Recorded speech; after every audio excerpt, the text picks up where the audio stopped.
มื้อนี้เฮาสิมาตำหมากตองพี่น้องตำหมากตองใส่กับปูหน้านี่กับปูหน้าตำหมากตองนี่หมากตองพี่น้องเอ้ยตำใส่มะเขืออะไรกันผักขะแยงมากระท่อนนั่นแหละพี่น้องเอ้ยมื้อนี้สิตำมากระท่อนตำหมากตองแซ่บๆมื้อนี้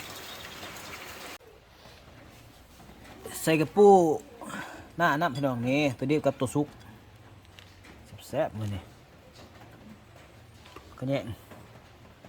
เขือมักตองมากระทอดนั่นแหละพี่น้องเอ้ย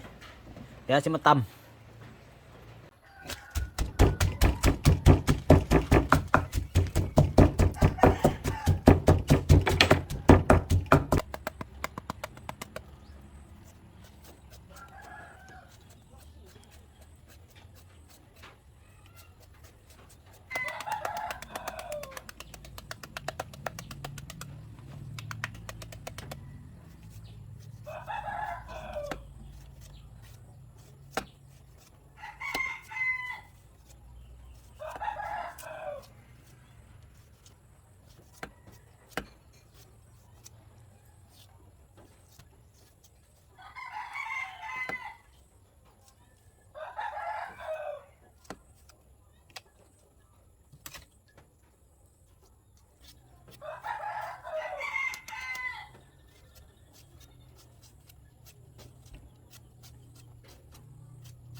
ขะแยงน้ำพี่น้องเอ้ยขะแยงน้ำ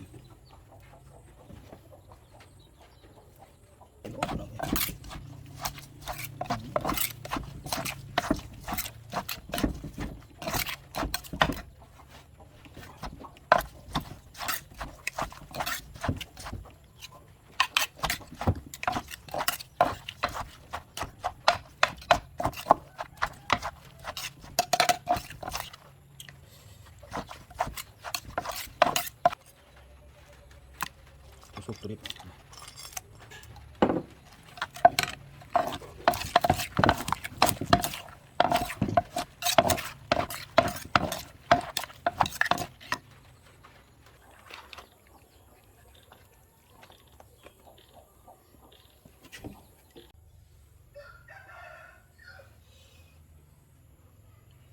มาพี่น้องมาตำหมักตองใส่ผักกระแยงผัก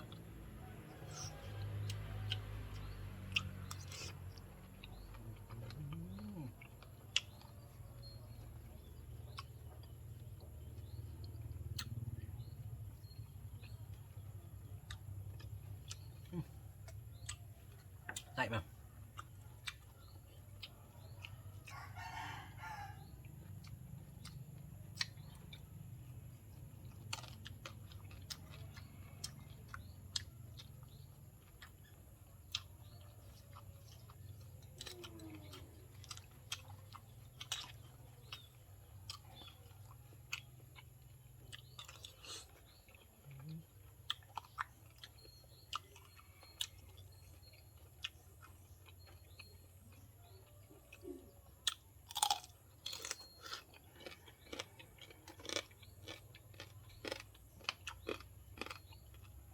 ใส่กับปู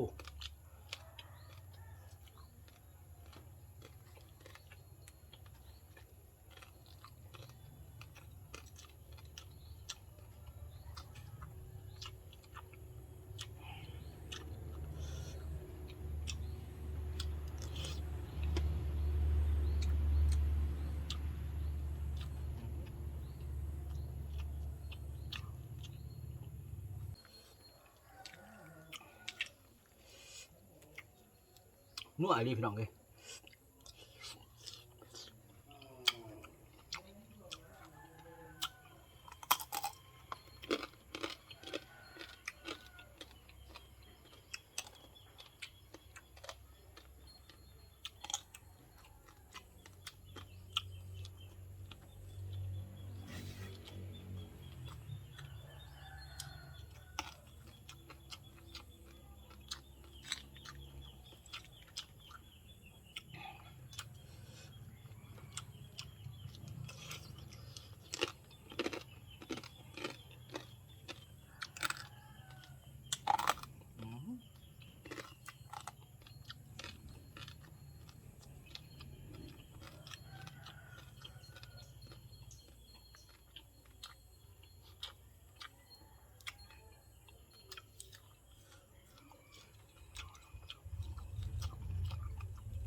ตำพักกระแหน่กับปูหน้าโว้ยบดขนาดพี่น้องเอ้ย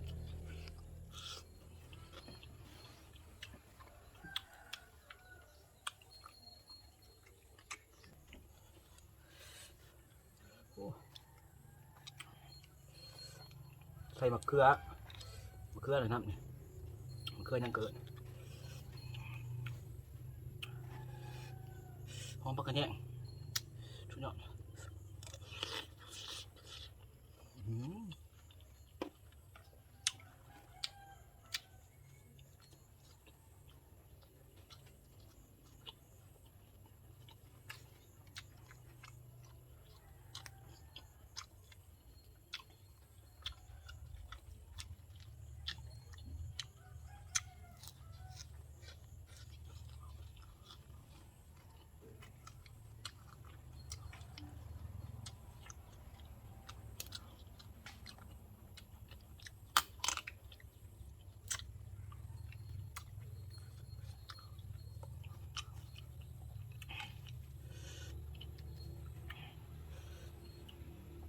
แสบสุด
ปลาตัว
สมหวาน